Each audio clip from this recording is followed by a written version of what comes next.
Halo semuanya, selamat datang di sesi bedah materi kita kali ini. Hari ini kita bakal bongkar rahasia di balik sebuah sistem yang luar biasa canggih. Bukan soal teknologi canggih atau mesin jet ya, tapi tentang tubuh kita sendiri. Betul banget, kita bakal ngeliat bareng-bareng gimana sih sains fundamental dari cara kerja mesin manusia ini, gimana subsistem di dalamnya itu saling berkomunikasi, dan yang paling penting, gimana cara kita mengoptimalkannya lewat latihan yang terstruktur. Seru banget kan? Yuk kita mulai! Tapi sebelum kita bahas lebih jauh, saya ada satu pertanyaan nih. Coba deh dijawab jujur dalam hati.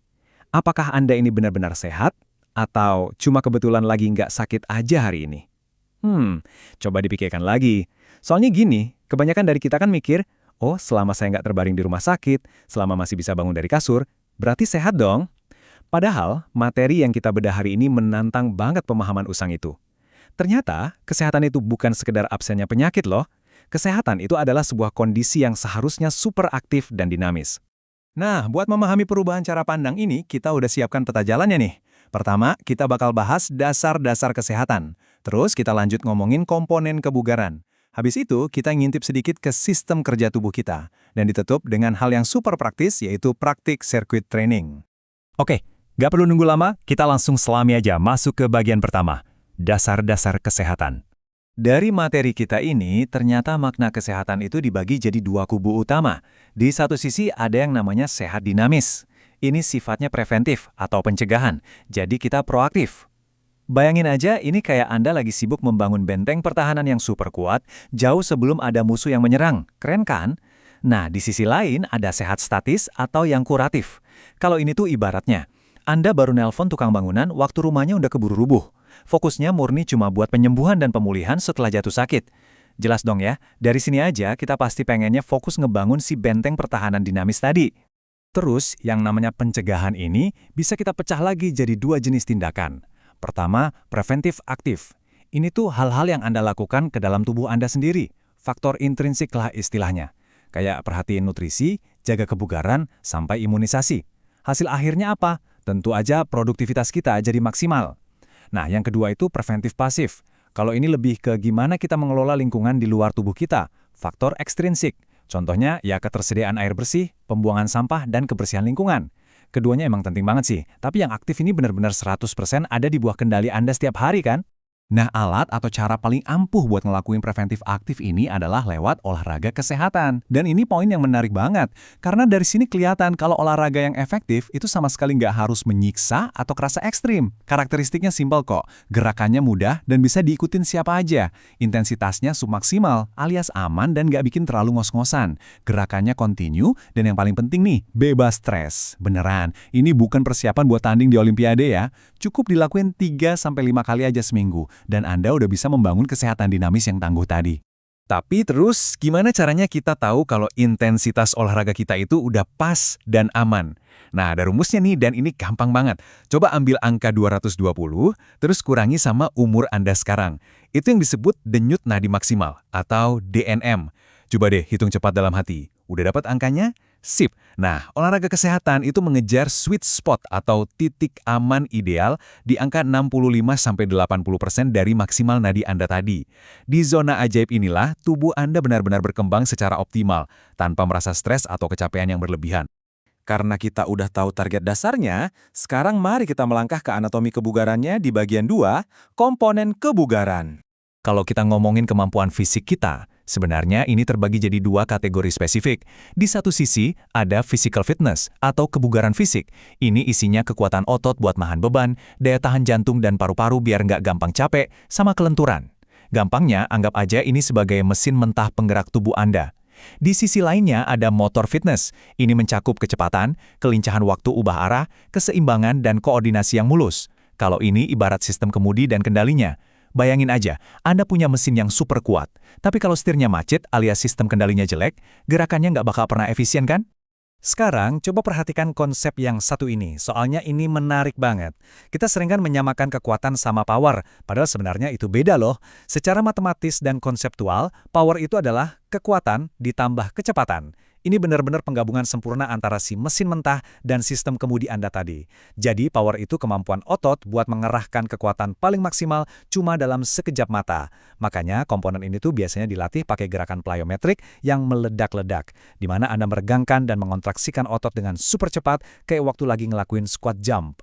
Terus kira-kira apa ya yang benar-benar terjadi jauh di balik kulit kita waktu kita lagi melatih daya tahan atau power ini? Yuk kita buka kap mesinnya di bagian 3, sistem kerja tubuh. Para ahli itu punya satu istilah teknis khusus buat ngejelasin hal ini, ergosistema. Ini sebenarnya kosakata yang merangkum gimana sih mesin internal manusia itu bangun, berkoordinasi, dan saling mensupport pas kita lagi aktivitas fisik. Tubuh kita itu sama sekali nggak kerja sendiri-sendiri ya. Tulang, darah, paru-paru, semuanya itu adalah satu sistem kerja biologis yang terpadu demi satu tujuan utama, pergerakan. Dan sistem ini, atau ergosistem ini, kerjanya bertingkat. Tingkat pertamanya adalah sistem primer atau ergosistem 1. Ini tuh fondasi mekanis Anda. Isinya apa aja? Ada sistem rangka atau tulang yang menentukan seberapa luas sendi kita bisa gerak. Terus ada sistem muskular alias otot-otot yang berkontraksi buat menghasilkan tenaga. Dan yang nggak kalah penting, sistem saraf.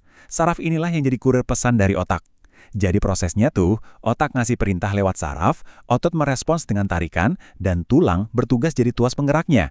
Hasilnya, terciptalah sebuah gerakan aktual. Tapi mesin mekanis sekeren apapun pasti butuh suplai bensin dan sistem pendingin dong, biar bisa awet. Nah, disinilah ergosistema 2 dan 3 ambil peran. Sistem sekunder itu semacam departemen logistiknya tubuh kita. Pernapasan, tukeran oksigen, terus kardiovaskular, pompa darah yang isinya nutrisi ke otot yang lagi kerja keras. Ini nih yang jadi penentu daya tahan Anda. Sementara itu, sistem tersier adalah tim maintenance atau pemeliharaan. Lewat keringat dan pengaturan suhu, sistem ini ngebantu buang limbah, mendinginkan mesin tubuh, dan mengurus proses pemulihan habis Anda selesai berolahraga. Oke, sekarang mari kita sambungkan semua teori biologis ini ke rutinitas yang benar-benar praktis. Kita masuk ke bagian 4, praktik circuit training. Circuit training atau latihan sirkuit ini pada dasarnya adalah perwujudan nyata di dunia fisik dari setiap konsep teori dan sistem biologis yang baru aja kita bahas panjang lebar tadi. Ini bukan sekedar berlari tanpa arah ya. Latihan ini tuh sebuah sistem berurutan yang memang sengaja dirancang secara presisi buat melatih kekuatan, kelincahan, power, keseimbangan, sampai daya tahan Anda, semuanya secara serentak. Dan yang bikin efektif, Anda ngelakuin ini tanpa ada waktu istirahat yang panjang di antaranya. Coba kita bedah 5 pos pertamanya, biar kebayang. Pertama, Anda mulai pemanasan memacu kelincahan lewat shuttle run atau lari bolak-balik. Begitu kelar, tubuh langsung dipaksa pindah fokus buat melatih daya tahan otot inti pakai sit-up.